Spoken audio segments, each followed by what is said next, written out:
This is Rope Opal, and this is the configuration that I'm going to teach you today. So you can save this configuration anytime you need to run Rope Opal.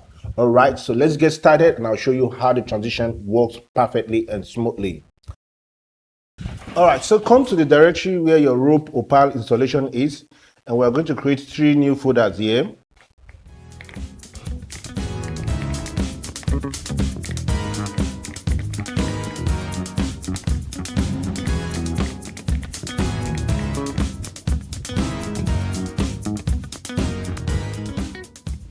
Now these are the 3 new folders that you need to create, and you're going to put the faces and the videos in the respective folder.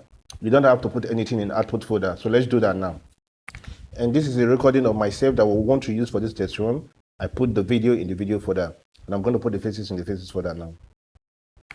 Now these are the faces placed in the faces folder. Let's run Rope Opal. Double click on run.bat and give it a minute to load. And this is Rope Opal interface. Come over to this select videos folder, click on it, navigate to where you have your Rope Opal videos folder and select the folder. Do the same for faces.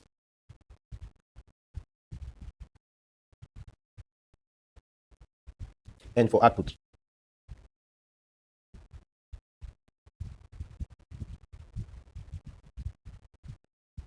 Now we have the faces, output, and videos folder all selected into the Rope Opal. All right, so you come over to the video, click on the video, and click on find faces. It's going to find my face. Click on the face and click on any of these faces here that you want to use to swap the face. So for this video, I'm going to select this guy first and click on swap. And there you go. And that's Drake's face on this video. All right. So let's go ahead and do the configuration. This section, the right section of your Rope Opal is where the configuration is. So I'm going to go ahead and brush through the configuration.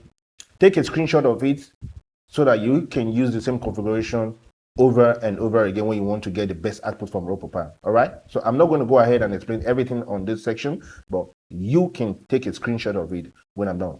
All right.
Okay, so this is the configuration that you need to get the best result. Okay, I'll take the screen up. Now what you can do is take a screenshot of this page like this, and I'll scroll down and take a screenshot of this page. So you have 2 images that you have now. All right, this is how you get the best configuration out of Rope Opal. All right, so what I'm going to do now is I'll come over here and click on this recording. It will record it, and then of course click on play. What this will do is it will record and play the whole thing and save it in the output folder. As you can see right now, my VRAM is crashing because I toggled on all of these. So if you have high VRAM, you can play with all of these settings, but this is the setting to get the best out of it. Okay. All right, now so you get the idea on how to configure the Rope Opal to get the best result out of the face swap section. Okay, so over here you can easily swap between faces and just navigate like that, and the faces will swap. All right, so in this channel, if you go through the channel, you're going to see Rope Live, the one that lets you use it for a live video call session. All right, so I brought this to you out of research, and I think you might like it. So if you do, thumbs up, share, and of course drop your comments. All right, I will see you in the next one. Bye bye.